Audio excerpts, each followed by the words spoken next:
অথই দুনিয়াতে ডুবে আছি সোনার কণ্ঠখানির গানে শুনি তসবিহ কর রব তসবিহ কর রব আল্লাহ আমার রব।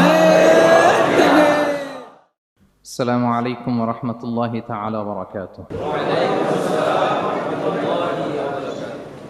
نحمده ونصلي على رسوله الكريم أما بعد فأعوذ بالله من الشيطان الرجيم بسم الله الرحمن الرحيم قل هو الذي أنشأكم وجعل لكم السمع والأبصار والأفئدة قليلا ما تشكرون صدق الله العظيم رب اشرح لي صدري ويسر لي أمري واحلل عقدة من لساني يفقه قولي। এনটিভি দর্শক ফোরাম মালয়েশিয়া আয়োজিত আজকের এই এনটিভি ইফতার প্রোগ্রাম 2024-এ ইন্টারন্যাশনাল ইয়ুথ সেন্টার হল রুমে আপনারা যারা উপস্থিত হয়েছেন আপনাদের সবাইকে জানাচ্ছি আন্তরিক শুভেচ্ছা এবং অভিনন্দন। আহলান ওয়া সাহলান ওয়া মারহাবান বিকুম ফি হাযাল লিকা আত-তাইয়্যিব আল মুবারাক। আমরা শুরুতেই আল্লাহ রাব্বুল ইজ্জাত জালালের দরবারে শুকরিয়া জ্ঞাপন করছি যে আল্লাহ তাআলা আমাদেরকে ইফতারির এই পূর্ব মুহূর্তে চমৎকার এই পরিবেশে কিছু দিনী কথা শুনবার সুযোগ করে দিয়েছেন। আমরা সবাই পড়ছি কালিমাতুশ শুকর আলহামদুলিল্লাহ। তো সম্মানিত শুধু আমি সূরা মুলকের 23 নম্বর আয়াত তেলাওয়াত করেছি। এই 23 নম্বর আয়াতে এই আয়াতে আল্লাহ তাআলা আমাদেরকে স্পেশাল 3টা ব্লেসিংস দিয়েছেন, 3টা নেয়ামত দিয়ে ধন্য করেছেন। এ নিয়ে আমরা কথা শুনবো ইনশাআল্লাহ। আল্লাহ তাআলা বলছেন قل هو الذي أنشأكم وجعل لكم السمع والأبصار والأفئدة قليلا ما تشكرون। নবী হে আপনি বলুন তিনি সে সত্তা যিনি তোমাদেরকে সৃষ্টি করেছেন আর তোমাদেরকে দিয়েছেন শ্রবণ শক্তি, দৃষ্টি শক্তি আর চিন্তা শক্তি, কিন্তু খুব অল্প সংখ্যক লোকই তোমরা শুকরগুজার হও। এই যে এত বড় নেয়ামত পেয়ে আমরা ধন্য, আমরা শুকরগুজার হই না। তাহলে 3টা ফ্যাকাল্টি বা 3টা ক্যাপাসিটি বা 3টা এবিলিটি যে আল্লাহ তাআলা আমাদেরকে বিশেষ নেয়ামত দিয়েছেন, সেই 3টা নেয়ামতের কথা আল্লাহ বলেছেন। এক হচ্ছে হিয়ারিং, 2 হচ্ছে ভিশন, 3 হচ্ছে intellect. I repeat, hearing, vision, intellect, অর্থাৎ শ্রবণ শক্তি, এরপর তিনি দিয়েছেন আমাদেরকে দৃষ্টি শক্তি আর দিয়েছেন চিন্তা শক্তি বা বিচার বুদ্ধি।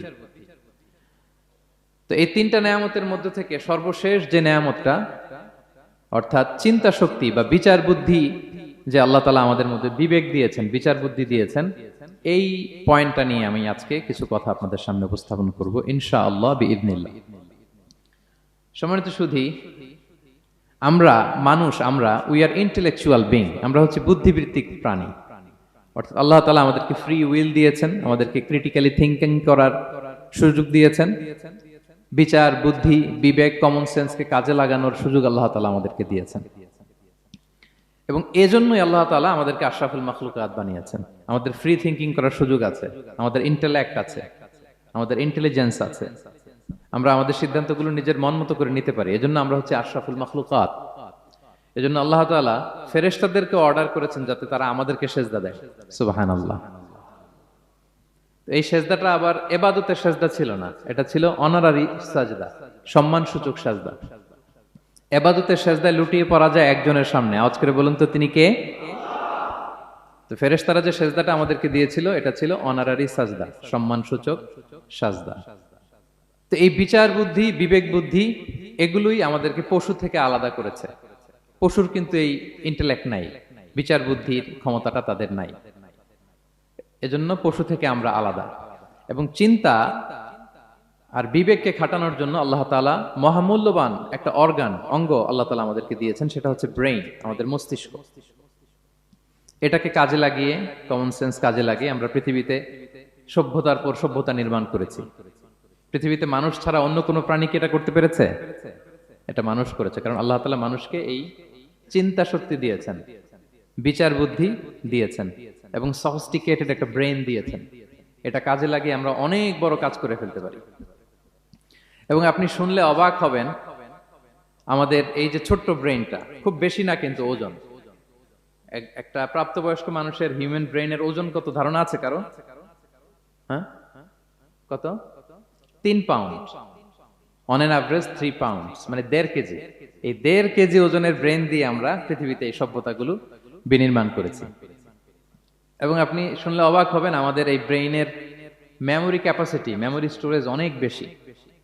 বিজ্ঞানীরা গবেষণা করে ওনারা জানিয়েছেন যে আমাদের হিউম্যান ব্রেইনের মেমোরি হচ্ছে 2.5 পেটাবাইটস।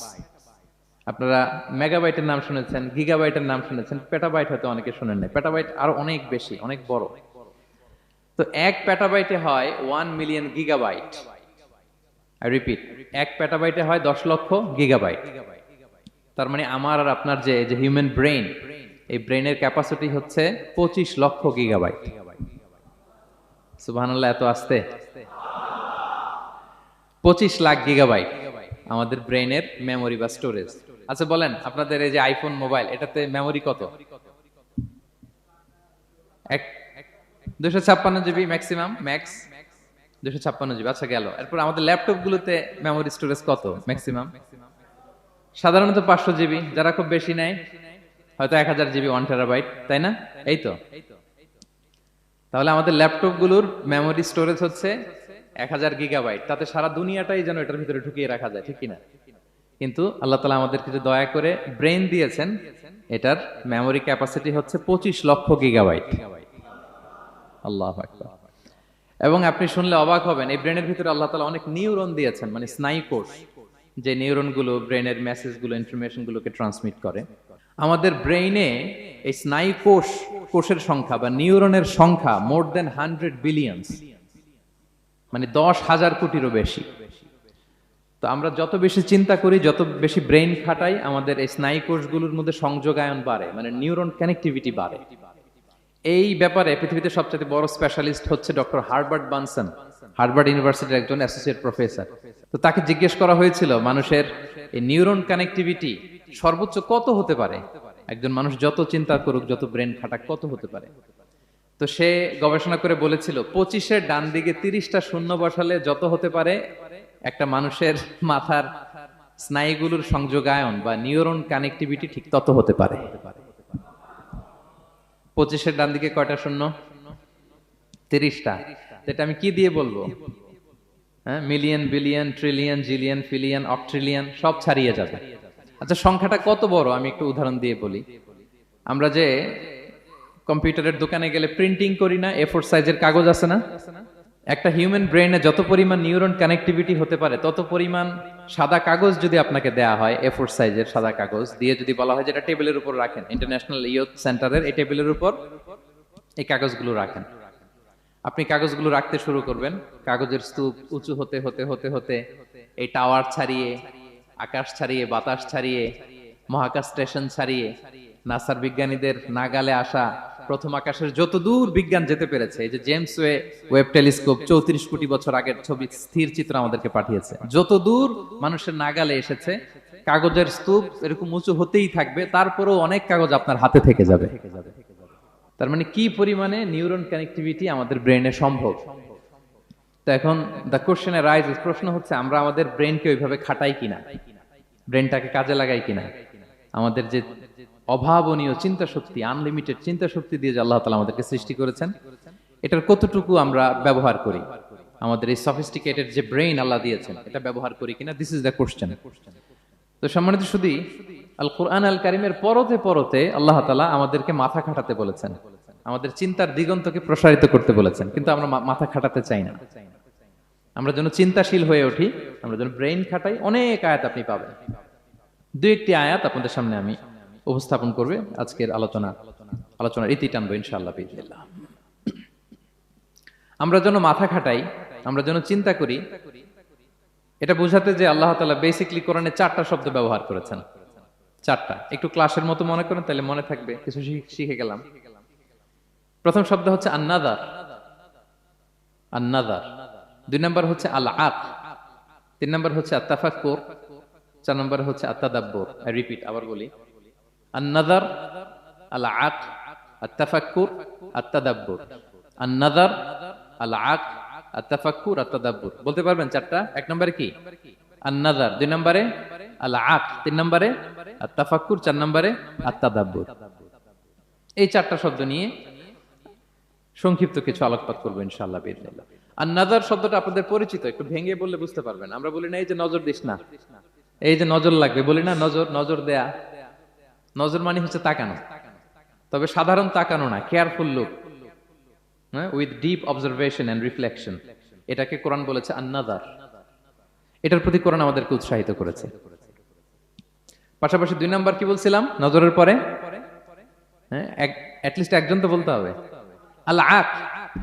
আল আক এটাও আপনারা অর্থ জানেন। আমরা বলি না আকল, কিরে তোর কি আকল নাই, তুই কি ব্যাকেল, বলি না আমরা এরকম? ব্যাকেল মানে যার আকল নেই। তো এই যে আকল, আকল থাকা বা আকল খাটানো বা কমন সেন্সকে খাটানো, রিজনিং করা, কোরআন এটার ব্যাপারে উৎসাহিত করেছে। 3 নম্বরে কি বলেছিলাম? আত-তাফাক্কুর। এই যে ইউআই এর স্টুডেন্ট পাওয়া গেছে তো, ওনারা বলতে পারতেছে আত-তাফাক্কুর। আত-তাফাক্কুর শব্দটা আসছে ফিকির থেকে। ফিকরা, ফিকির। ফিকির তো বোঝেন নাকি? আমরা বলি না যে ফিকির করতে হবে? তো আত-তাফাক্কুর মানে ক্রিটিক্যাল থিংকিং, বিশ্লেষণধর্মী চিন্তা করা। আর সর্বশেষ হচ্ছে আত-তাদাব্বুর। আর তাদাব্বুরটা কোরআনের সাথে জড়িত, কোরআনের পেছনের গল্পগুলো খুঁজে বের করা। আর তাদাব্বুর শব্দটা এসেছে আরবি শব্দ দুবুর থেকে। দুবুর, দুবুর মানে কি? পেছন।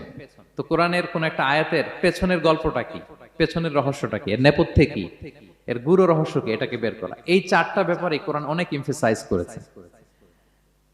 তো এই 4টা নিয়ে আমরা কথা বলি। প্রথমে কি বলেছিলাম? প্রথম শব্দটা আন-নাযার। সবাই বলেন তো প্রথম শব্দটা কি?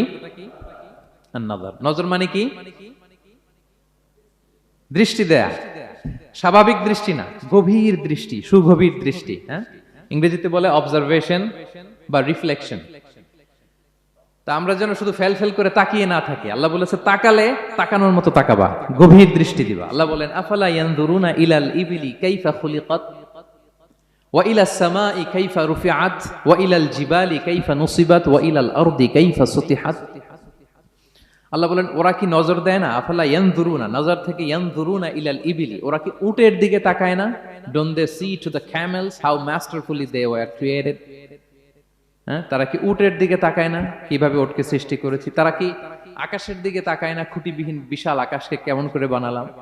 তারা কি পাহাড়ের দিকে তাকায় না, কিভাবে পাহাড়কে ফার্মলি সেট করা হলো পৃথিবীর সাথে? তারা কি জমিনের দিকে তাকায় না, কিভাবে জমিনটাকে বিস্তীর্ণ করে দেয়া হয়েছে? তো এই 4টা কথা আল্লাহ বললেন। রাসূল সাল্লাল্লাহু আলাইহি ওয়াসাল্লাম যখন মক্কার কুরাইশদেরকে তাওহীদ, রিসালাত, আখিরাতের দাওয়াত দিচ্ছিল, তারা এই দাওয়াতকে প্রত্যাখ্যান করলো, তারা মানছে না। তো তখন আল্লাহ তাআলা এই আয়াত নাজিল করে বললেন আফালা ইয়ানজুরুনা ইলাল ইবিলি কাইফা খুলিকাত। মক্কার কুরাইশরা কি উটের দিকে তাকায় না? উটকে কিভাবে আমি তৈরি করলাম এটা একটু দেখতে পারে না ওরা? আরে উটের দিকে তাকালেই তো ওরা উটের মালিক আমি আল্লাহরে খুঁজে পাবে। কারণ কুরাইশরা ছিল কোরআনের প্রাইমারি অডিয়েন্স, যদিও কোরআন সবার জন্য এসেছে। তো আল্লাহ বললেন আফালা ইয়ানজুরুনা ইলাল ইবিলি কাইফা খুলিকাত। ওরা কি উটের দিকে তাকায় না? উট দেখার জন্য তো ওদের চিড়িয়াখানায় যাওয়া লাগবে না, অথবা মক্কার কুরাইশদের চায়নাতেও যাওয়া লাগবে না, কারণ উট তো ওদের গৃহপালিত প্রাণী, ঠিক কিনা? ঘরে ঘরে আরব দেশে উট আছে না নাই? আছে। তো উটের দিকে তাকায় না। সম্মানিত সুধী, উটের কথা আল্লাহ কেন বললেন? কুরাইশদেরকে উটের কথা বললেন এজন্য, উট হচ্ছে এমন আজীব একটা প্রাণী যেটা প্রাণী বিজ্ঞানীদেরকে হয়রান করে দিয়েছে। আল্লাহু আকবার। আপনি অবাক হবেন উটের যে ফিচার আল্লাহ তাআলা দিয়েছেন। মক্কার লোকেরা উটের গোশত খাইতো, উটের দুধ খাইতো, উটের চামড়া দিয়ে দ্য ফাইনেস্ট লেদার, দামি লেদার তারা বানাতো। উটের উপর মাল নিয়ে বোঝাই করে মরুভূমি এক প্রান্ত থেকে আরেক প্রান্তে পাড়ি দিত। নিজেরা উটের উপর রাইডিং করত। এবং উট হচ্ছে এমন প্রাণী যেটা একসাথে 1 মাস না খেয়ে বেঁচে থাকতে পারে। 1 মাস পানিও খাওয়া লাগবে না, খাবারও খাওয়া লাগবে না। সুবহানাল্লাহ পড়বেন না? এট এ টাইমে একটা উট, প্রাপ্তবয়স্ক একটা উট একসাথে 200 লিটার পানি খেয়ে ফেলতে পারে। এবং উটের পেটের ভিতরে একটা স্পেশাল ওয়াটার চেম্বার আছে, ওই চেম্বারে রেখে দেয়, খেয়ে ওইটারে পাঠায় দেয় না ওদের কিডনিতে। 200 লিটার পানি একবারে খেয়ে স্পেশাল চেম্বারে রেখে দেয়, যখন লাগবে ওইখান থেকে নিয়ে নিয়ে বেঁচে থাকে। 1 মাস না খেয়ে বেঁচে থাকে কি করে? উটের পিঠে দেখবেন একটা কুজ আছে, একটা উঁচু উটকে যদি কল্পনা করেন, উপরে একটা কুজ আছে না, এই পুরো কুজটা হচ্ছে চর্বির আধার। তো ওটের যখন খাবার থাকে না মরুভূমিতে, মাসের পর মাস যখন চলে, ওই চর্বি থেকে এনার্জি নিয়ে সে মরুভূমিতে চলে, সে না খেয়েও বাঁচতে পারে। আমাদের আমাদের চোখের মধ্যে যেমনি একটা পাপড়ি, এরকম এক পাপড়ি দিয়ে উটকে আল্লাহ বানায় নাই, ডবল লেয়ারের পাপড়ি দিয়েছে। কারণ মরুভূমির মধ্যে চলতে পথে লু হাওয়া থাকবে, মরুভূমির সাইমুম, বালুর ঝড়, এই ঝড় মোকাবেলার জন্য, লু হাওয়া মোকাবেলার জন্য ডবল লেয়ারের চোখের পর্দা। একটা পর্দা ফেলে রাখে আর একটা খুলে সে হাঁটতে থাকে, তার কিছুই হয় না। সুবহানাল্লাহ। আমাদের 98 ডিগ্রি ফারেনহাইটে স্বাভাবিক তাপমাত্রা, তাই না? 99 ডিগ্রি হলে আমাদের জ্বর, 100 ডিগ্রি হলে জ্বর, 101, 2 সর্বোচ্চ আমরা সহ্য করতে পারি। এর বেশি যদি হয়, 103 ডিগ্রি হলে বেহুশ হয়ে যায় মানুষ। 4 ডিগ্রি হলে আমাদের দেহের ভেতরে যে কোষগুলো আছে এগুলো মরে যায়। কিন্তু একটা উট মরুভূমির তাপমাত্রায় প্রতিদিন 104 ডিগ্রি 5 ডিগ্রি তাপমাত্রা সহ্য করে খুব স্বাভাবিক উট চলতে পারে, তার কিছুই হয় না। এবং মরুভূমির মধ্যে যে ক্যাকটাস আছে, গুলমলতা, বড় বড় কাঁটা জাতীয় গাছ, যেই কাঁটা পৃথিবীর কোনো প্রাণী খেতে পারবে না, কিন্তু একটা উট অনায়াসে খেয়ে ফেলতে পারে। উটের জিহ্বাকে এবং পাকস্থলীকে আল্লাহ এমন স্পেশালি মেড করেছেন, যত কাঁটা দিবেন খেয়ে সাবার ওর কিছুই হয় না। সুবহানাল্লাহি বিহামদিহি। আল্লাহ বলে, আফালা ইয়ানজুরুনা ইলাল ইবিলি কাইফা খুলিকাত, ওরা কি উটের দিকে তাকায় না? আরে উটকে নিয়ে গবেষণা করলেই তো উটের মালিককে খুঁজে পায় তারা। এরপর বললেন, ওয়া ইলাস সামাই কাইফা রুফিআত, ওরা কি আকাশের দিকে তাকায় না, কিভাবে খুঁটি ছাড়া আকাশকে আমি বানিয়েছি। আপনারা যখন বিমানে চড়েন তখন কি শুধু ভিডিও করতে থাকেন নাকি? মেঘের ভিডিও, আকাশের ভিডিও, তখন তাকাবেন আকাশের দিকে। সুবহানাল্লাহ, কিভাবে আল্লাহ আকাশকে তৈরি করেছেন। ওয়ালাকাদ যায়্যানা সামাআদ দুনিয়া বিজিনাতিনিল কাওয়াকিব, আল্লাহ বলেন এই প্রথম আকাশটাকে আমি তারা দিয়ে সুশোভিত করেছি, বিশাল বিশাল তারা। এই যে আমরা সূর্য দেখি, এটা একটা তারা, পৃথিবীর চেয়ে 13 লক্ষ গুণ বড় এই সূর্য। কত গুণ বড় বলে ফেললাম হুট করে মুখ দিয়ে, কিন্তু কল্পনা করতে পারতেছি। তার মানে 13 লক্ষটা পৃথিবী সূর্যের মধ্যে রাখার জায়গা আছে। তাই বলে মনে করেন না যে সূর্য অনেক বড় সাইজের তারা, ন।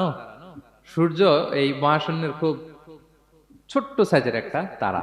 সূর্যের চেয়ে লক্ষ কোটি গুণ তারা আছে। যে সূর্য পৃথিবীর চেয়ে 13 লক্ষ গুণ বড়, ওই সূর্যের চেয়ে কোটি গুণ বড় তারা আছে। এরকম লক্ষ কোটি কোটি তারা নিয়ে আমাদের গ্যালাক্সি মিল্কি ওয়ে, এরকম কোটি কোটি গ্যালাক্সি আছে। সুবহানাল্লাহ, কোটি কোটি গ্যালাক্সি নিয়ে আমাদের এই প্রথম আকাশের মহাশূন্য। তার মানে পুরো প্রথম আকাশটাকে যদি একটা মানচিত্র দেয়া হয়, ওইখানে মাইক্রোস্কোপ দিয়ে পৃথিবীকে খুঁজে পাওয়া যাবে না। আই রিপিট, পুরো প্রথম আকাশটাকে যদি একটা বড় মানচিত্র বানানো হয়, আমরা যে পৃথিবীতে আছি মাইক্রোস্কোপ দিয়েও এটাকে খুঁজে পাওয়া যাবে না। এই বিশাল প্রথম আকাশের মহাশূন্য যখন শেষ, এরপরে হচ্ছে প্রথম আকাশের লেয়ার, তারপরে হচ্ছে দ্বিতীয় আকাশের মহাশূন্য, তারপরে দ্বিতীয় আকাশের লেয়ার। বিষ্ণু ইসলাম বলেন, দ্বিতীয় আকাশের তুলনায় প্রথম আকাশটা কত ছোট শোনো। সাহারা মরুভূমির মধ্যে যদি তোমার হাতের আংটি ছুঁড়ে ফেলে দাও, পুরো মরুভূমির তুলনায় তোমার হাতের আংটি যত ছোট, আল্লাহর দ্বিতীয় আসমানের তুলনায় প্রথম আসমানটা ঠিক তত ছোট। আবার তৃতীয় আসমানের তুলনায় দ্বিতীয় আসমানটা ঠিক ওই রকম। আবার চতুর্থ আসমানের তুলনায় তৃতীয় আসমানটা ওই রকম। এইভাবে 7 আসমান। এরপরে আল্লাহর কুরসি, মাউদাউল কাদামাইন, যেখানে আল্লাহ তার কুদরতি পা রাখেন। তো 7 আসমানটা যত বড়, পুরো সাহারা মরুভূমির মধ্যে আংটি ফেলে দিলে মরুভূমির তুলনায় আংটি যত ছোট, আল্লাহর কুরসির তুলনায় পুরো 7 আসমানটা ঠিক তত ছোট। কল্পনা করা যায়? এজন্য আল্লাহ বলেছেন, আফালা ইয়ানজুরুনা ইলাল ইবিলি কাইফা খুলিকাত, একটু উট নিয়ে চিন্তা করতে পারো না? আকাশটা নিয়ে একটু ভাবতে পারো না? ওয়া ইলাল জিবালি কাইফা নুসিবাত, একটু পাহাড়ের দিকে তাকিয়ে একটু অবজারভেশন করা যায় না, রিফ্লেকশন। ও মক্কার লোকেরা, পাহাড় দেখার জন্য তো তোমাদের অন্য দেশে যাওয়া লাগবে না, তোমরা তো সারাউন্ডেড বাই মাউন্টেন্স, চারদিকে শুধু পাহাড়, পাহাড় আর পাহাড়।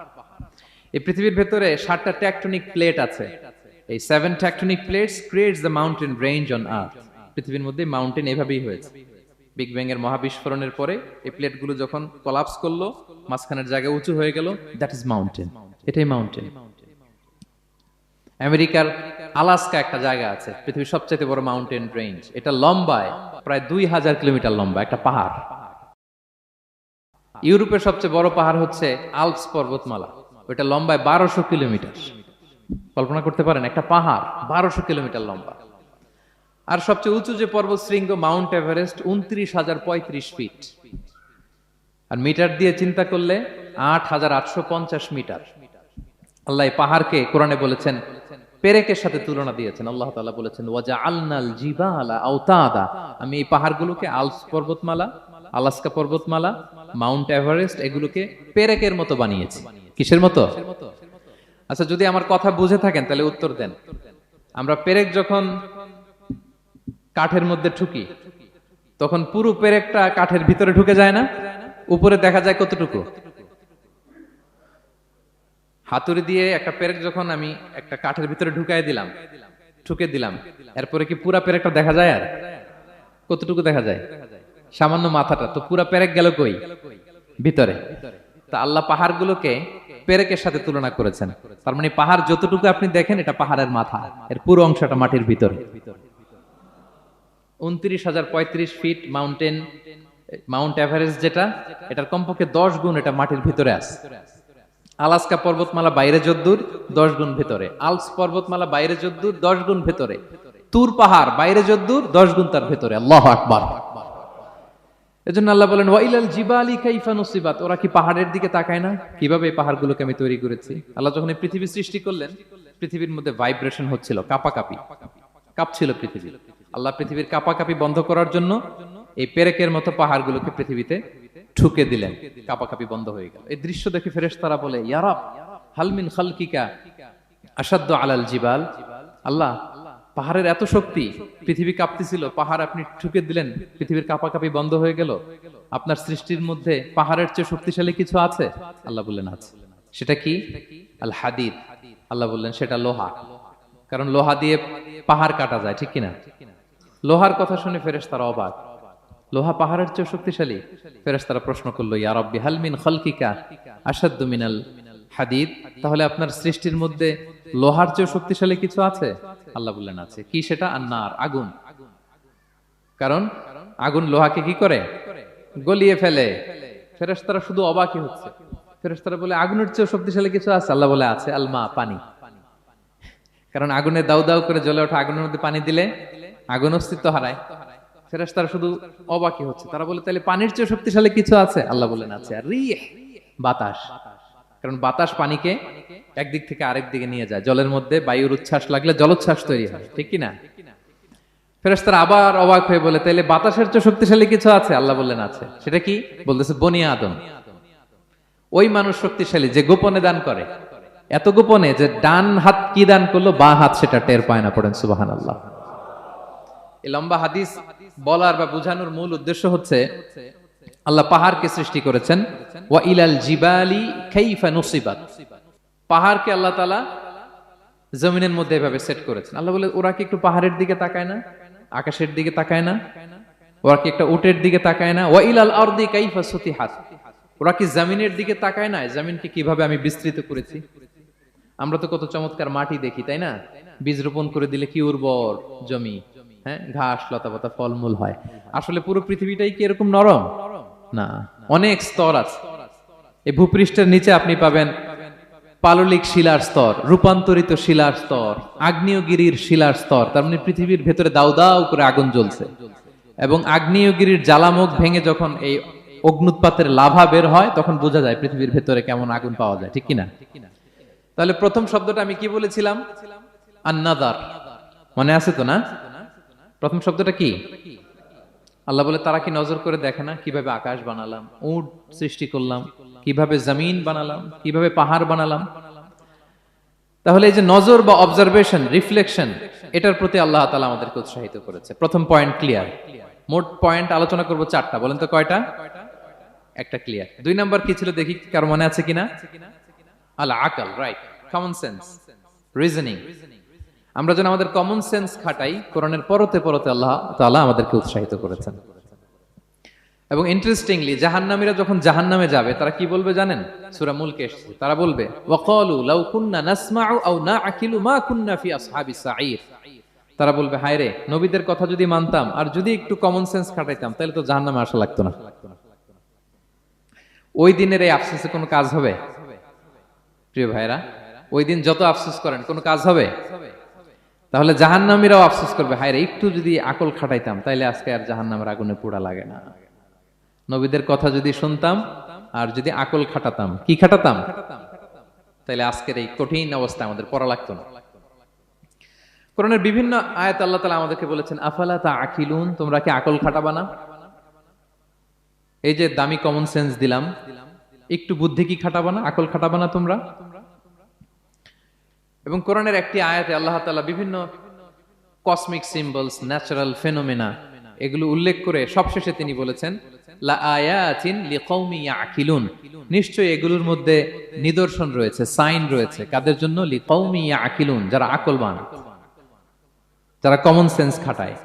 এই আয়াতে আল্লাহ কি কি বলেছেন দীর্ঘ আলোচনা, আমি খুব সংক্ষেপে বলছি। আল্লাহ তাআলা বলছেন ইন্না ফি খালকিস সামাওয়াতি ওয়াল আরদি ওয়া ইখতিলাফিল লাইলি ওয়ান নাহারি ওয়াল ফুলকিল্লাতি তাজরি ফিল বাহরি বিমা ইয়ানফাউন নাস وما أنزل الله من السماء من ماء فأحيا به الأرض بعد موتها وبث فيها من كل دابة وتصريف الرياح والسحاب المسخر بين السماء والأرض لآيات لقوم يعقلون। সবগুলো বলে আল্লাহ বললেন এগুলোর মধ্যে নিদর্শন আছে তাদের জন্য যারা কমন সেন্স খাটায়। কি বললেন আল্লাহ? আল্লাহ বললেন আকাশ জমিনের সৃষ্টির মধ্যে, দিবারাত্রির পরিবর্তনের মধ্যে, এই যে 24 ঘন্টার 12 ঘন্টা দিন, 12 ঘন্টা রাত, আর নিগতির কারণে এই যে দিবারাত্রি আমরা পাই, এই পৃথিবীটা তার অরবিটে কক্ষে যেমনি ঘুরে, আবার পৃথিবীটা তার অক্ষেও ঘুরে। যে আপনারা যারা ক্রিকেট খেলছেন এরকম স্পিন বল করেন না? হ্যাঁ, কমন পড়ছে? স্পিন বল করলে বলটা কিভাবে যায় বলেন তো? ঘুরতে ঘুরতে যায়। তো পৃথিবী যখন সূর্যের চারদিকে কক্ষে ঘুরে, ওই ঘোরার মুহূর্তে সে নিজে স্পিনিং হইতে থাকে, ঘুরতে থাকে। ওই স্পিন হইতে তার এক পিঠ থেকে আরেক পিঠে ঘুরতে তার 24 ঘন্টা সময় লেগে যায়। ওইটার কারণে দিবারাত্রি হয়। 12 ঘন্টায় আমরা দিন পাই, 12 ঘন্টায় আমরা রাত পাই। আল্লাহ বলেন এই দিবারাত্রির পরিবর্তনের মধ্যে নিদর্শন আছে। তারপরে সাগরে যে ভেসে বেড়ায় বড় বড় নৌযান, জলযান, আপনারা দেখেছেন কিনা জানি না, এই যে icon of the ocean, Titanic জাহাজের চেয়ে 10 গুণ বড় জাহাজ, আমি দেখে এসেছি পশ্চিমা দেশগুলোতে। এত বিশাল বড় জাহাজ, এটা সামনে দাঁড়ালে এটার দৈত্যের মতো মনে হয়। মালয়েশিয়াতে তো অনেক কন্ডোমোনিয়ামস, 10-15টা কন্ডোমোনিয়ামস একসাথে জোড়া লাগালে এটা যত বড়, ওই ক্রুজগুলো, জাহাজগুলো এত বড়। এক একটা জাহাজের ভেতরে 3000-4000 হোটেল রুম আছে, 8-10টা রেস্টুরেন্ট আছে, ফুটবল স্টেডিয়াম আছে, থিম পার্ক আছে, বিশাল একটা এন্টায়ার সিটি। এই বিশাল ক্রুজগুলো, Icon of the Sea, Virgin Voyages, Royal Caribbean, এগুলো সাগরের উপর দিয়ে ভেসে বেড়ায়। আল্লাহ বলে বল ফুলকিল্লাতি তাজরি ফিল বাহরি বিমা ইয়ানফাউন নাস, সাগরের উপরে বিশাল বড় বড় ক্রুজগুলো ভেসে বেড়ায়, এর মধ্যে নিদর্শন আছে। এরপর আল্লাহ বললেন আমি পানি থেকে সব প্রাণী তৈরি করেছি, ওয়াজআলনা মিনাল মাই কুল্লা শাইইন হাই, সব প্রাণ এসেছে পানি থেকে। বিজ্ঞান এটাকে কনফার্ম করেছে। তারা বলেছে পৃথিবীর সর্বপ্রথম এককোষী প্রাণীর নাম হচ্ছে অ্যামিবা। অ্যামিবা এসছে, জুপ্লাংটন, ফাইটোপ্লাংটন, ব্যাকটেরিয়া প্লাংটন, এভাবে স্পিসিসগুলো ডেভেলপ করেছে। আল্লাহ বলে এর মধ্যে নিদর্শন আছে। এরপর আল্লাহ তাআলা বলেছেন মৌসুমী বায়ু, এই যে বায়ুর প্রবাহ, এতে নিদর্শন আছে। আর আকাশ জমিনের মাঝখানে যে মেঘমালাগুলো ভেসে বেড়ায়, এই সবগুলোর ভেতরে নিদর্শন আছে। কাদের জন্য? আল্লাহ বলেন লা আয়াতিন লিকৌমি ইয়াকিলুন, তাদের জন্য যারা আকল খাটায়, যারা কমন সেন্স খাটায়। সুবহানাল্লাহ পড়বেন না? এজন্য বিমানে যদি আপনারা উইন্ডো সিট পান, কি করবেন আজকে থেকে বলেন? উইন্ডো সিটের পাশে বসে বসে রিল দেওয়ার জন্য ভিডিও মেক করব। কি করবেন? হ্যাঁ, আল্লাহর নিদর্শন দেখব, কত ক্ষুদ্র আমি, কত নগণ্য আমি, কত তুচ্ছ আমি, এটা বুঝবার চেষ্টা করব। তাহলে 4টা পয়েন্টের 2টা চলে গেল, একটা হচ্ছে নাজার আর একটা হচ্ছে আল্লাহ আকাল। 3 নাম্বার কি ছিল? একজন বলতে হবে। আত্তাফাক্কুর। আত্তাফাক্কুর মানে ক্রিটিক্যাল থিঙ্কিং। ক্রিটিক্যাল থিঙ্কিং করা। আল্লাহ যে আমাদেরকে ব্রেন দিয়েছেন, এটা দিয়ে ক্রিটিক্যাল থিঙ্কিং করা, ব্রেনটাকে কাজে লাগানো, গড্ডালিকা প্রবাহে ভেসে না বেড়ানো, ব্রেনটাকে আমরা যেন কাজে লাগাই। আত্তাফাক্কুর। ইব্রাহিম আলাইহিস সালাম এই আত্তাফাক্কুর বা ক্রিটিক্যাল থিঙ্কিং এর ক্ষেত্রে আমাদের জন্য অনুপম আদর্শ ছিল। কোন নবীর নাম বললাম? সবাই বলেন তো নবীর নাম কি? উনি যেই সময়টাতে পৃথিবীতে এসেছিলেন তখন কেউ করত তারার পূজা, কেউ করত চাঁদের পূজা, কেউ করত সূর্যের পূজা। আমরা হইলে কি করতাম? কোন এক দলে ঢুকে যেতাম। কি বলেন? এক দল করে তারার পূজা, আরেক দল সূর্যের, আরেক দল চাঁদের। আমরা হইলে কি করতাম? এক দলে ঢুকে যেতাম। উনি ঢুকেন নাই। উনি এই তারকা পূজারী, সূর্য পূজারীদের চিন্তার দেয়ালে আঘাত করেছেন। সুবহানাল্লাহ। ফালাম্মা জান্না আলাইহিল লাইলু রাআ কাওকাবা, উনি কিভাবে সত্যের সন্ধান পেলেন দেখেন। উনি রাত্রিবেলা যখন দেখেন যে লোকজন তারার পূজা করে, উনি ভাবলেন হ্যাঁ তা রব্বি, তারাই কি আমার রব? পরে দেখে না, দিনের বেলায় তারারে আর খুঁজে পাওয়া যায় না। এখন মনে মনে ভাবে ভাবে হায় রে, আমার রব যদি আবার মাঝে মধ্যে না থাকে তো আমি যাব কই? এক সময় উনি আসে, আরেক সময় নাই। এরকম খোদা দিয়ে আমাদের কোনো লাভ আছে? যিনি সবসময় আমার টেক কেয়ার করবে, আমরা তো ওই খোদার ইবাদত করি, ঠিক কি না? উনি বললেন না না, এই তারা আমার রব হতে পারে না। এরপর দেখা যায় আরেকদিন রাত্রিবেলা সবাই চাঁদের পূজা করে, কি দ্যুতিময় চাঁদ, জ্যোৎস্না ছড়ায়। তো উনি ভাবলেন আহা তা রাব্বি, এটাই কি আমার রব? পরে দিনের বেলা যখন দেখে না, চাঁদ তো আর দেখা যায় না, চাঁদ তো আর নাই, ভ্যানিশ, ডিসঅ্যাপিয়ার। পরে বলে না, চাঁদ আমার রব হতে পারে না। এবার দিনের বেলা দেখলেন দ্বিপ্রহরের জল জলে সূর্য খা খা রোদ বিলাচ্ছে গোটা বিশ্বে। দেখে যে সবাই এটার ফলোয়ার বেশি, সবাই সূর্যের পূজা করে।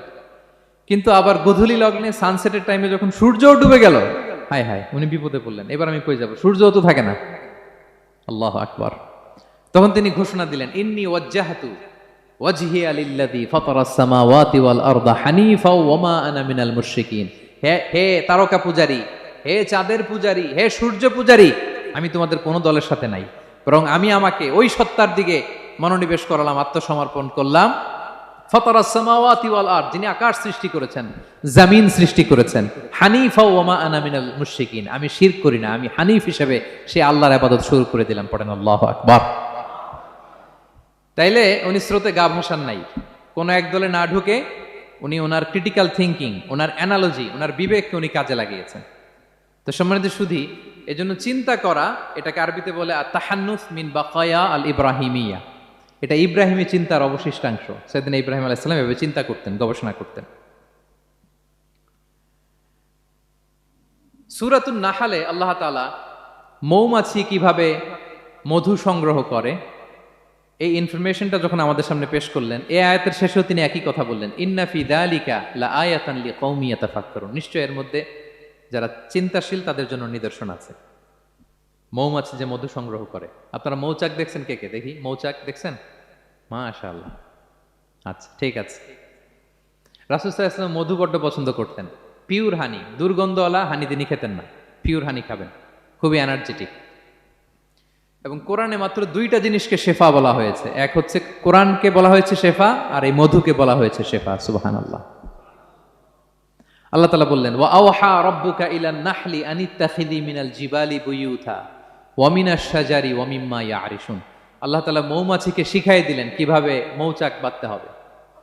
এবং আল্লাহ বললেন, ইত্তাখিযি মিনাল জিবালি বুয়ুতা, তোমরা পাহাড়ে মৌচাক বাঁধো, ওয়া মিনাশ শাজার, গাছের মগ ডালে বাঁধো, অথবা উঁচু মাচার উপরে বাঁধো, যাতে গ্রামের ছোট্ট ছেলেরা ঢিল মারতে না পারে।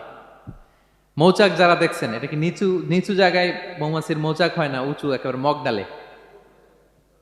এটা মৌমাছিরা শিখাই দিছে কে? হ্যাঁ, কে শিখিয়েছে? আল্লাহ সুবহানাহু ওয়া তাআলা মৌমাছিকে শিখিয়ে দিয়েছে। যারা আরবি বোঝেন তারা বুঝতে পারবেন, ইত্তাখিদি এটা ফেমিনিন জেন্ডার। তার মানে আল্লাহ যা অর্ডার করেছেন এটা পুরুষ মৌমাছিকে অর্ডার করেন নাই, নারী মৌমাছিকে।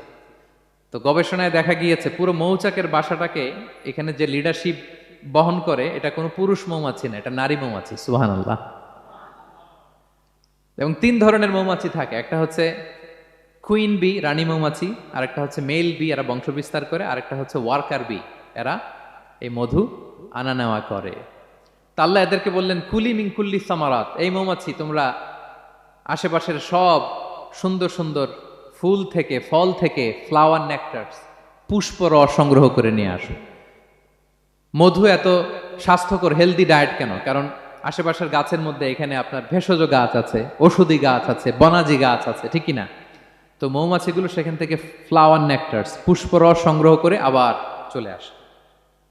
এবং আল্লাহ বললেন, ফাসলুকি সুবুলা রব্বিকি যুলুলা, পথ ভুলে যাও না, যেই পথে গেছো ওই পথে ফিরে আসো। একটা মৌমাছি মৌচাক থেকে প্রায় 10 কিলোমিটার দূরেও অনেক সময় চলে যায়, আবার 10 কিলোমিটার পথ চিনে আবার মৌচাকে এটার ফিরে আনে কে? এই পুরো মেকানিজমটা নিয়ে গবেষণা করে অস্ট্রিয়ান একজন সায়েন্টিস্ট, তার নাম হচ্ছে কার্ল ব্রনফেশ, সে একটা বই লিখেছে, দ্য ডান্সিং বিজ, এবং এই বই লিখে সে নোবেল লরেট হয়েছে, নোবেল প্রাইজ পেয়েছে। আমরা তো মধু পাইয়া হাতের তালুর মধ্যে নিয়ে জিহ্বা দিয়ে চাটি, আমাদের তো আর ব্রেন খাটানোর ওই সময় নাই। ওই কার্ল ভন ফ্রেশ, সে এই মৌমাছি নিয়ে গবেষণা করে নোবেল প্রাইজ পেয়েছে। আর আমরা মাথা খাটাইতে পারলাম না। তো সে গবেষণা করে পেয়েছে, মানে কোরআনের আয়াত যা যা বলেছে সে তাই পেয়েছে। মৌমাছি ওখান থেকে ফুলের পুষ্পরস, ফ্লাওয়ার নেকটার্স এনেই কিন্তু মৌচাকে রাখে না, ওইটারে সে খেয়ে ফেলে। এবং সে গবেষণা করে পেয়েছে এক একটা মৌমাছির দুইটা স্টোমাক, দুইটা পাকস্থলী। একটা পাকস্থলীতে সে নিজের খাবার দাবার খায়, আরেকটা পাকস্থলীতে এই পুষ্পরস, ফ্লাওয়ার নেকটার্স গুলা সে রাখে। সেখানে আল্লাহ তাআলা একটা স্পেশাল এনজাইম দিয়ে ওইটাকে প্রিজার্ভ করে প্রত্যেকটা মৌমাছির নিচে একটা টিউব আছে, সে ওই টিউব দিয়ে নল দিয়ে মৌচাকে যে ওই মধুগুলো রেখে আসে। পড়েন সুবহানাল্লাহ। এবং এই মধুর ভেতরে আল্লাহ তাআলা ন্যাচারাল অ্যান্টিসেপটিক রেখেছেন, এটার নাম প্রপোলিস। দ্বিতীয় বিশ্বযুদ্ধে রাশিয়ান সোলজাররা তারা আহত হলে তারা অ্যান্টিসেপটিক কিনে লাগাতো না, তারা মধু লাগায় দিত, আর আহত সোলজার তারা মুহূর্তে সুস্থ হয়ে যেত। যাদের বাতের ব্যথা আছে, বাতের ব্যথা আছে না অনেক মুরব্বীদের, ওই বাতের ব্যথার মধ্যে যদি মৌমাছির হুল ফুটাই দিতে পারেন, একদিনের মধ্যে বাতের ব্যথা ভালো হয়ে যাবে। সাময়িক হয়তো ব্যথা পাবে, মৌমাছি যখন কামড় দেয় ব্যথা লাগে না, নাকি আরাম লাগে? কামড় খাইছেন মৌমাছির কখনো? হ্যাঁ। তো বাতের ব্যথার মধ্যে আপনি মৌমাছির হুল ফুটাই দিলে আর ব্যথা নাই। সুবহানাল্লাহ বিহামদি। মুখতালিফুন আলওয়ানু, বিভিন্ন ধরনের ক্রিম হানি, হোয়াইট হানি, ইয়েলো হানি, ব্ল্যাক হানি, নানা ধরনের হানি আল্লাহ তাআলা এইভাবে প্রিজার্ভ করেছেন মৌমাছির মধ্য দিয়ে। আল্লাহ বলেন এই যে এতগুলো মৌমাছি পুষ্প রস এনে মৌচাকের মধ্যে রসগুলো রাখে, মধু তৈরি হয়। আল্লাহ বলেন ইন্না ফি যালিকা লাআয়াতান লিকওমি ইয়াতাফাক্কারুন, নিশ্চয় এর মধ্যে আল্লাহ তাআলা চিন্তাশীলদের জন্য নিদর্শন রেখেছেন। যারা চিন্তা করে, তারা হাতের তালুতে শুধু জিহ্বা দিয়ে চেটে চেটে খায় না, তারা ভাবে কোত্থেকে আসলো এই মধু, কিভাবে মৌমাছিগুলো যায়, কিভাবে ফিরে আসে। তাহলে বলেন তো আমাদের চিন্তাশীলতার দরকার আছে না নাই? সূরা আলে ইমরানের 190 নম্বর আয়াতে আল্লাহ তাআলা বলেছেন, যারা আকাশ বাতাস পৃথিবী সৃষ্টি নিয়ে চিন্তা করে এবং সর্ব অবস্থায় আল্লাহ তাআলার জিকির করে, ওয়া ইয়াতাফাক্কারুনা ফি খালকিস সামাওয়াতি ওয়াল আরদ, এবং তারা তাফাক্কুর করে, ক্রিটিক্যাল থিংকিং করে, এবং তারা বলে মা খালাকতা হাযা বাতিলা, হে আল্লাহ তুমি অনর্থক কিছু সৃষ্টি করো নাই। মনে রাখবেন এই পৃথিবীতে আল্লাহ তাআলা অনর্থক কোনো কিছু সৃষ্টি করে নাই, করেছে? যেটাই সৃষ্টি করেছে এটা এর মধ্যে মানব কল্যাণ আছে না নাই? আল্লাহ তাআলা আমাদের জন্য কল্যাণ রেখেছেন। এবং এই আয়াত যখন নাজিল হল, বিষ্ণু ঈসা ইসলাম বললেন ওয়াইলুন লিমান কারাআহা ওয়া লাম ইয়াতাফাক্কার ফিহা, ধ্বংস তাদের জন্য যারা এই আয়াত তেলাওয়াত করে কিন্তু এই আয়াত নিয়ে চিন্তা করে না, গবেষণা করে না। এবং কোরআনের বিভিন্ন আয়াতে আল্লাহ তাআলা বিষ্ণুনবীকে বলেছেন, নবী হে আপনি আপনার উম্মতদেরকে নবীদের ঘটনা শোনান। কোরআনের 3 ভাগের 1 ভাগ হচ্ছে ঘটনা। পুরো কোরআনের 3 ভাগের 1 ভাগ কি? ঘটনা, স্টোরি টেলিং। কারণ গল্প মানুষের মনে দাগ কাটে। আল্লাহ তাআলা বলেছেন ফাকুসুসিল কসাসা লাআল্লাহুম ইয়াতাফাক্কারুন, নবী হে আপনি তাদেরকে কিচ্ছা শোনান, ঘটনা শোনান, নবীদের কাহিনী শোনান, লাআল্লাহুম ইয়াতাফাক্কারুন, যাতে করে তারা ক্রিটিক্যাল থিংকিং করে। তারা লূত আলাইহিস সালামের কওমের ঘটনা যখন শুনে যে আল্লাহ তাআলা আপসাইড ডাউন করে দিয়েছিলেন, তারা যখন কওমে আদের ঘটনা শুনে, কওমে সামুদের ঘটনা শুনে, তারা যেন চিন্তাশীল হয়। এবং বিশ্বনবীর সাহাবী আবু দারদা রাদিয়াল্লাহু তাআলা আনহু উনি বলতেন তাফাক্কুরু সাআতিন খায়রুন মিন কিয়ামি লাইলা, 1 ঘন্টা কেউ যদি আল্লাহর সৃষ্টি নিয়ে চিন্তা করে সেটা সারা রাত তাহাজ্জুদের সালাত অফার করার চেয়ে উত্তম। আমরা অনেকে মনে করি শুধু তাসবিহ পড়াই ইবাদত, জিকির করাই ইবাদত, শুধু কোরআন তেলাওয়াতই মনে হয় ইবাদত, শুধু কিয়ামুল লাইল করা ইবাদত। কিন্তু বিশ্বনবীর সাহাবী যিনি ইসলাম আমাদের চেয়ে ঢের বেশি বুঝেছেন, তিনি বলেন আল্লাহর এই সৃষ্টি শৈলী, এই সৃষ্টি নৈপুণ্য নিয়ে 1 ঘন্টা চিন্তা করা, ক্রিটিক্যাল থিংকিং করা, সারা রাত নফল তাহাজ্জুদের চেয়েও সেরা। এবার বলেন আমাদের চিন্তা করার দরকার আছে না নাই? ব্রেনটা খাটাবেন তো? এই যে যারা কনভার্টেড মুসলিম হয় এরা কিন্তু অনেক চিন্তা ফিকির করে, নিজের সাথে নিজে বোঝাপড়া করে, ক্রিটিক্যাল থিংকিং করে, তাদের অ্যানালজি কাজে লাগিয়ে, আল্লাহর দেয়া ব্রেনকে কাজে লাগিয়ে এরপরে শাহাদা পাঠ করে, এমনি এমনি না। এই যে কিছুদিন আগে আমেরিকান এক পপ স্টার কালেমা পড়ছে না? আপনি জানেন একটা ধর্ম চেঞ্জ করা, একটা ফেইথ চেঞ্জ করা, এটা কত বড় সিদ্ধান্ত? হ্যাঁ, বাপদাদার ধর্ম বয়স 30-40, এতদিন যে ধর্ম মানলাম এটাকে চেঞ্জ করে নতুন ধর্মে কনভার্ট হয়, এটা কত বড় সিদ্ধান্ত? Could you imagine that? It's not a joke. নিজের সাথে নিজের অনেক বোঝাপড়া করতে হয়, তারাই ক্রিটিক্যাল থিংকিং করে। এবং বিষ্ণু ঈসা ইসলাম উনি নবী হওয়ার আগেও এই চিন্তার ইবাদত করতেন। তিনি হেরা গুহায় চলে যেতেন, কাবা থেকে 6 কিলোমিটার উত্তরে, 634 মিটার উঁচু, যা বলে নূরের উপরে একটা কেইভ আছে, গুহা, এটার নাম হচ্ছে গারে হেরা। ওখানে বসে বসে তিনি এই চিন্তা করতেন। তার মানে নবী হওয়ার আগে বিশ্বনবীর আবাদত ছিল চিন্তার আবাদত। নবী হিসেবে অ্যাসাইন্ড হওয়ার আগে বিশ্বনবীর আবাদত কি ছিল বলেন তো? নামাজ পড়া, কোরআন তেলাওয়াত করা। কোরআন তো নাজিলই হয় নাই, কোরআন তেলাওয়াত করবে কেমনে? তখন 6 মাস বসে বসে উনি ওখানে কি করেছেন বলেন? ধ্যানমগ্ন করেছেন, ধ্যানমগ্ন ছিলেন, তিনি চিন্তা করতেন। ওইটাই ছিল ওনার আধ্যাত্মিক শিক্ষায়তন। ওই নির্জন গুহার মধ্যে তো উনি যখন চিন্তায় মগ্ন ছিলেন, আল্লাহর সৃষ্টি শৈলী নিয়ে চিন্তা করতেন, ঠিক ওই মুহূর্তে, অন্তিম মুহূর্তে ওই মাহেন্দ্রক্ষণে নাজিল হয়েছে ইকরা বিসমি রাব্বিকাল্লাযী খালাক, read in the name of your lord who has created. পড়ো তোমার প্রভুর নামে যিনি তোমাকে সৃষ্টি করেছেন, শিক্ষা দিয়েছেন। তাহলে সম্মানিত সুধী, ইসলামের সূচনা হয়েছিল, এটা বলা যায় ফাইনালি যে ইসলামের সূচনা হয়েছিল এই চিন্তার ইবাদতের মধ্য দিয়ে। তো আমরা যেন চিন্তা করি। তাহলে 4টা পয়েন্টের 3টা আমরা ক্লিয়ার করে ফেললাম। আর তাফাক্কুর, ক্রিটিক্যাল থিঙ্কিং ও শেষ। 4 নম্বর কি বলেছিলাম? হ্যাঁ বলো তো। আর তাদাব্বুর। আর তাদাব্বুর মানে পন্ডারিং অন দ্য কোরআন, কোরআনকে গবেষণা করে পড়া, কোরআনের আয়াতের অন্তর্নিহিত মর্মার্থ, গূঢ় রহস্য উদ্ঘাটনের চেষ্টা করা। আল্লাহ বলেন আফালা ইয়াতাদাব্বারুনাল কোরআন আম আলা কুলুবিন আকফালুহা। ওরা কি কোরআন নিয়ে একটু চিন্তা গবেষণা করবে না, নাকি ওদের অন্তরে জং ধরা তালা পড়ে গিয়েছে? তাহলে আমরা যে গড়গড় করে তেলাওয়াত করি, আল্লাহ শুধু এই তেলাওয়াত করতে বলেননি। হ্যাঁ, তেলাওয়াত করলে প্রতি অক্ষরে 10 নাকি, ঠিক আছে, কিন্তু আল্লাহ বলেছেন ওরা কি কোরআন নিয়ে চিন্তা গবেষণা করবে না? আফালা ইয়াতাদাব্বারুনাল কোরআন। কোরআন তো এসেছে গোটা বিশ্বকে কাঁপিয়ে দিতে, হিস্ট্রিকে বদলে দিতে কোরআন এসেছে। মা আনজালনা আলাইকাল কোরআন লিতাশকা। নবী হে, হতভাগা জাতি হিসেবে পৃথিবীতে থেকে যাবেন, এজন্য কোরআন পাঠাই নাই। এটা পৃথিবীর পুরো হিস্ট্রিকে চেঞ্জ করে দিবে। তাদাব্বুরুল কোরআন। আর তাদাব্বুর শব্দটা এসেছে দুবুর থেকে। দুবুর মানে পেছন। আল্লাহ বলেছেন প্রতিটা আয়াত পড়ার সময় এর পেছনের নেপথ্যের গল্পটা কি, এটাকে খুঁজে বের করো। আপনি যত বড় মুফাসসির হন, কোরআনের আয়াত আপনি যত পড়বেন, প্রতিদিন নিত্য নতুন নতুন নতুন তথ্য আপনি পাবেন। আল্লাহর কসম, আমি আল আজহারে কোরআন নিয়ে পড়াশোনা করেছি, IIM এ কোরআন নিয়ে masters, human embryology in the holy Quran, PhD-র 5 বছর, human behavioral patterns in the holy Quran. এখনো তো তাফসির করে যাই, প্রতিদিন কোরআন স্টাডি করি। একটা আয়াত যত পড়ি, প্রত্যেক স্টাডিতে নতুন নতুন ইনফরমেশন আমার মাথায় চলে আসে। শুধু আমার মাথা না, পৃথিবীর যত বড় মুফাসসির হোক তিনি, যত পড়বে কোরআন, যত রিভাইজ করবে, যত রিসার্চ করবে, প্রত্যেক রিভিশনে সে নতুন নতুন তথ্য পাবে। এজন্য আল্লাহ বলেন আফালা ইয়াতাদাব্বারুনাল কোরআন। ওরা কি কোরআন নিয়ে একটু চিন্তা গবেষণা করবে না, নাকি ওদের অন্তরে তালা, জং ধরা তালা লেগেছে? তো সম্মানিত সুধী, আসুন এই কোরআন নাজিলের মাসে আমাদের জং ধরা তালাটাকে আনলক করার জন্য আমরা কোরআনকে with vast concentration, with deep analysis and critical thinking নিয়ে যেন পড়ি। প্রতিটা আয়াত পড়ার সময় এর পেছনের গল্পটা কি, কোন প্রেক্ষাপটে নাজিল হলো, বর্তমান সময়ের সাথে কিভাবে এটাকে অ্যাটাচ করা যায়, এটার অন্তর্নিহিত গূঢ় রহস্যটা কি, এই গূঢ় রহস্য উদ্ঘাটনের কথা, কোরআন নিয়ে গবেষণার কথা এবং চিন্তার কথা বারবার কোরআন আমাদেরকে বলেছে। আমাদের এই চিন্তাকে জাগানোর জন্য এই কোরআন বারবার আমাদের কাছে আহ্বান করেছে। এখন আমাদের কি একটু সময় হবে না কোরআনকে চিন্তার সাথে গবেষণার সাথে পড়ার? হ্যাঁ, চিন্তাশীলতার সাথে গবেষণা করে কোরআন স্টাডি করার দরকার আছে না নাই? বলেন বলেন। হ্যাঁ, পড়বেন তো আপনারা। যারাই চিন্তা করবে, চিন্তাশীল হবে, কমন সেন্সকে খাটাবে, তারাই পৃথিবীর হিস্ট্রি পাল্টে দিবে। এই যে বিমান দিয়ে যে আমরা চড়ি, 2 ভাই আবিষ্কার করছে, Wilbur Wright, Orville Wright, Wright ভ্রাতৃদ্বয়। বলেন তো এই অরভিল রাইটের চোখ ছিল কয়টা? 3টা না? হ্যাঁ, উইলবার রাইটসের হাত ছিল কয়টা? আমার হাত কয়টা?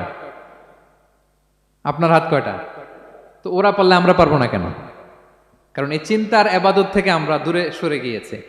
আমাদের মধ্যে রিজনিং নাই, আমাদের মধ্যে লজিক্যাল আন্ডারস্ট্যান্ডিং নাই, আমাদের মধ্যে ক্রিটিক্যাল থিঙ্কিং নাই, আমাদের মধ্যে পন্ডারিং অন দ্য কোরআনিক ভার্সেস নাই। আল্লাহ তাআলা আমাদের যে বিবেক, চিন্তা শক্তি দিয়েছেন, এটাকে আমরা কাজে লাগাই না, এজন্য আমরা পিছিয়ে পড়েছি। সম্মানিত সুধী, কোরআন বারবার আমাদের এই চিন্তা শক্তিকে জাগানোর জন্য আহ্বান করেছে। কোরআনের আয়াতের পরতে পরতে কোরআন আমাদেরকে বলেছে আমরা যেন চিন্তাশীল হই।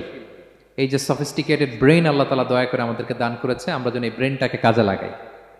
আমরা যেন আমাদের বিবেকটাকে কাজে লাগাই, আমরা যেন আমাদের কমন সেন্সকে কাজে লাগাই, তাহলে আমাদের সোনালী অতীত আবার আমরা ফিরে পাবো। তাহলে আজকের এই আলোচনা থেকে ফাইনাল কথা হচ্ছে যে আমাদেরকে চিন্তা করতে হবে, যে কোনো জিনিসকে কোশ্চেন করতে হবে, প্রশ্ন করতে হবে, কেন, কিভাবে, ও পারলে আমি কেন পারবো না। কোরআনের আয়াত পড়ার সময় বারবার চিন্তা করবেন, সব দায় দায়িত্ব আমাদের উপর ঠেলে দিয়েন না। কোরআন নিয়ে শুধু আমরাই গবেষণা করবো আর ওয়াজ শোনাবো, এটা not only my sole responsibility, আপনাদেরও দায়িত্ব আছে, প্রত্যেকের দায়িত্ব। যত কোরআন পড়বেন আপনার অন্তরের তালা খুলে দিবে কে? আল্লাহ তাআলা আমাদেরকে চিন্তাশীল হওয়ার তৌফিক দান করুক। আমাদের এই সফিস্টিকেটেড ব্রেনকে যেন আমরা কাজে লাগাতে পারি, আমাদের কমন সেন্সকে যেন আমরা কাজে লাগাতে পারি, আমাদের রিজনিংকে যেন আমরা কাজে লাগাতে পারি। ইব্রাহিম আলাইহিস সালামের মতো গদ বাঁধা গড্ডালিকা প্রবাহে গা ভাসিয়ে না দিয়ে আমরা যেন প্রশ্ন করতে পারি, আমরা যেন বিবেককে কাজে লাগাই। আল্লাহ তাআলা আমাদের সবাইকে কথাগুলো বোঝার ও আমল করার তৌফিক দান করুক। হাদা মা ইনদি ওয়াল ইলমু